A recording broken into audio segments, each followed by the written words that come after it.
ஆடுகளின் மேய்ப்பன் என்ன செய்கிறான்? So what the shepherd will do, அவன் ஆடுகளின் மேய்ச்சலின் அந்த வாசலிலே காத்து நிற்கிறான். he will wait at the gate of the pastures. அந்த கதவு திறக்கப்படும் போது When the gate opened, ஒவ்வொரு ஆடா வெளியே ஓடி வரும்போது when the sheep are running towards, அவன் கை நிறைய எண்ணெயை எடுத்து ஒவ்வொரு ஆட்டின் தலை மீதும் போடுகிறான். so this shepherd will have the oil and pour on the head of the sheep. அந்த எண்ணெய் தலையிலிருந்து வடிந்து முகம் முழுவதுமாய் பரவுகிறது. That oil runs over to all over the face of the sheep. இந்த ஆடு மேய்ச்சலுக்கு போகும்போது அதை சர்ப்பம் கவனிக்கிறது. So when this sheep go into the pastures, அந்த சர்ப்பம் என்ன யோசிக்கிறது? இது எண்ணெயினால் நிரப்பப்பட்ட ஆடு.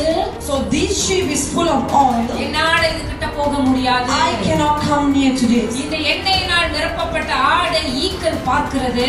So this sheep is filled by the anointing அவன் oil. கிட்ட வந்து அந்த முகத்துக்கு நேராய் போகும்போது எண்ணெயில ஒட்டி கொள்கின்றது. The flies will stick on the oil. இந்த எண்ணெய் அந்த ஆடுகளை காப்பாற்றுகிறது. This oil protect the sheep. இந்த எண்ணெய் மேய்ச்சலில் உள்ள ஆடுகளுக்கு. This anointing is for the flock. எந்த சர்ப்பமான ரெண்டு வகை சத்துருவான ரெண்டு வகை சத்துருவிலிருந்து மீட்டெடுக்க இந்த அபிஷேகத்தை நீங்கள் பெற்றுக்கொள்ள வேண்டும். You need this anointing to overcome these two type of enemies. நான் உங்களிடத்திலே சொல்லுகிறேன், உங்களை பார்த்து சர்ப்பம் கொத்தி இருக்கிறதா? I'm telling you, is the serpent has stinged you? உங்க காலடியில வந்து படுத்து கிடந்ததா? It has slipped under your உங்க feet. கனவுல வந்து உங்களை மிரட்டின சர்ப்பமா இருக்கிறதா? It will come on your dreams. எதற்கும் பயப்படாதிருங்கள். Do not fear.